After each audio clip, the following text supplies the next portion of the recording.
Arriving in Provence at the end of the lavender season, we miss the endless purple hills of the peak period, but the charm here is way beyond lavender. In the endless golden sunflower fields, on the turquoise rivers, at the edge of cliffs, in small villages, and in the lively night scenes of small towns, here are my postcards from the Provençal summer.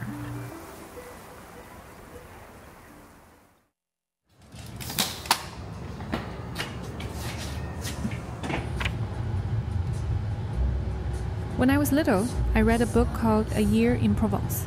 The author moved from England to the countryside of Provence, and the book documented his first year of life there. I was fascinated by the lifestyle, and the purple lavender fields on the cover left a strong impression. I finally got to visit my childhood dream. Provence is known for producing rosé. While waiting to check in, a glass of chilled rosé wine paired with a salad was intoxicating. On a midsummer afternoon, the swaying shadows of plane trees, the chirps of cicada, a pool, and a playful kitten, I feel we are reaching peak relaxation unique to the southern France.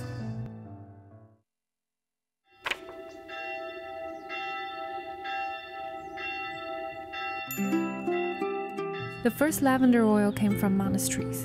In the Middle Ages, monks would distill lavender into essential oil to repel insects, purify the air, and make medicine. The size of lavender fields in Provence is as large as 300,000 football fields, producing over 1,000 tons of lavender essential oil each year. Its blooming season is very short, lasting only 4 to 6 weeks each year, usually from the end of June to mid-July. They peaked early this year. By the time we arrived, 80% of the Valençon Plateau had already been harvested. But with the remaining fields, I can imagine how beautiful it must be when in full bloom.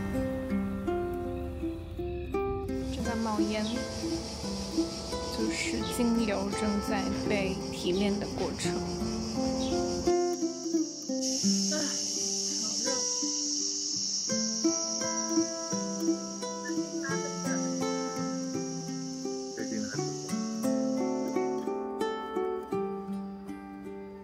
During the bloom, beekeepers set up beehives next to the flower fields to produce delicately flavored lavender honey. If you drop your phone in the flower field, the buzzing of bees combined with the chirping cicadas will make finding your phone very difficult. Don't ask me how I know. Oh my god! We found this!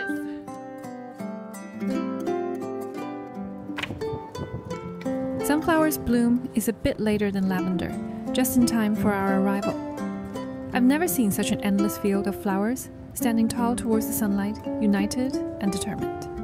No wonder Van Gogh painted the sunflower series in Provence.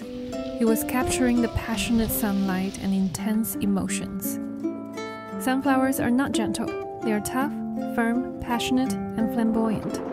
It's hard not to be infected by their strong vitality, hard not to be smiling. I can't help but want to grow towards the sun like them. From the flower fields heading north, the scenery gradually changes. Fields give way to valleys, and rolling hills turn into steep cliffs. The Verdon Gorge at the edge of the Alps is the largest canyon in France. Compared to the Grand Canyon in the United States, it is less desolate and more poetic. An emerald river flows between the valleys, like a coiled turquoise belt. The Verdon River comes from glacial water containing calcium, clay, and minerals, with a dreamy, milky mint green color. The river slowly unfolds, turning into Lac de Sainte-Croix. We couldn't wait to rent a small boat and join the joyful crowd on the lake.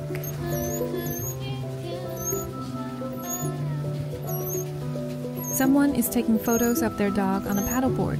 A family is competing to see who can jump into the lake from a higher spot.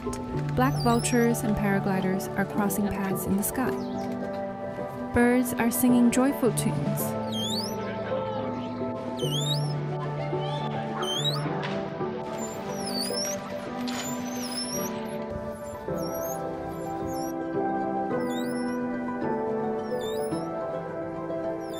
Sunlight is fragmented, sparkling on the water.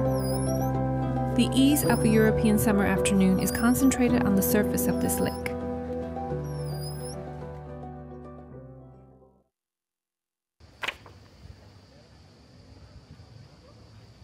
This is not.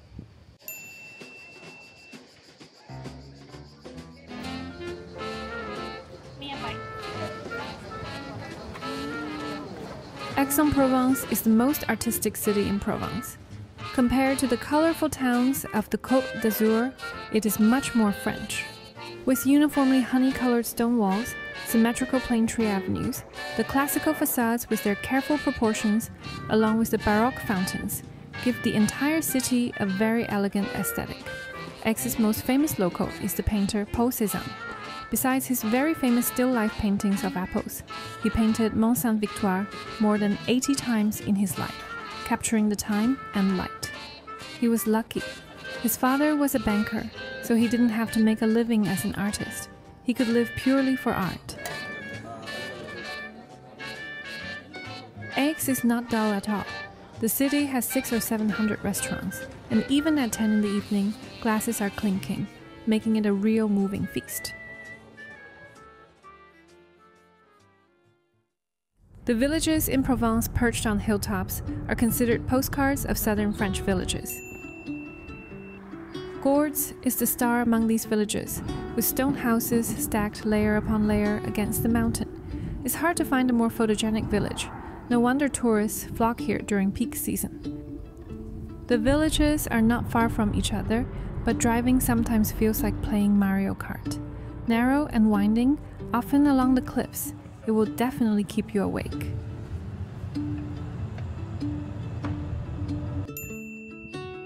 Menerbes is built on a ridge, and it takes just over 10 minutes to walk through the village. The writer of A Year in Provence, Peter Mayle, once lived in an old house outside this village. He wrote his first Provence book here, documenting the renovation of his house, the battles with the workers, and the love-hate relationship with neighbors in a light-hearted way. This book was later translated into over 30 languages, making countless people around the world yearn for the Provençal lifestyle for the first time, and I was one of them. So many years later, I feel like I was going on a pilgrimage here. Bagneux is very low-key, with a 12th century church at the top that overlooks the entire vineyard. It's not super lively, nor particularly refined, but it has a rustic beauty that is the true essence of Provence.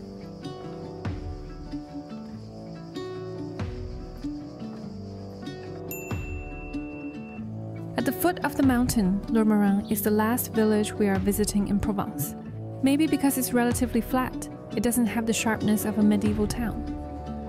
There are so many cafes and galleries on the street. It feels artistic, but also full of life. It attracts not only tourists, but also writers and philosophers. Camus lived here in his later years. He said he wanted to write in a place where he could hear the wind.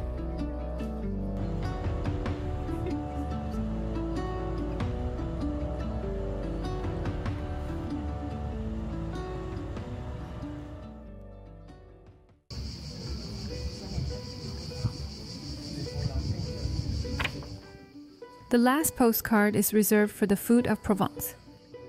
The most poetic meal of this journey came from a chateau with a vineyard near Aix.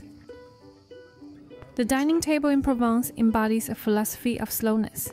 No rush to serve dishes, no rush to eat, slowly sipping the wine, slowly listening to the wind blowing through the vineyards, and maybe gaze into your partner's eyes.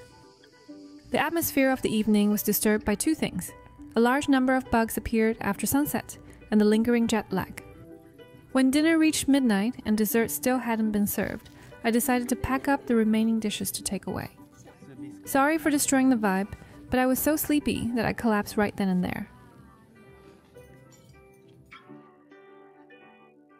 This trip is coming to an end. If you like this kind of slow travel, click bottom right to see the postcards from the French Riviera. Comment if you need a detailed itinerary. See you next time.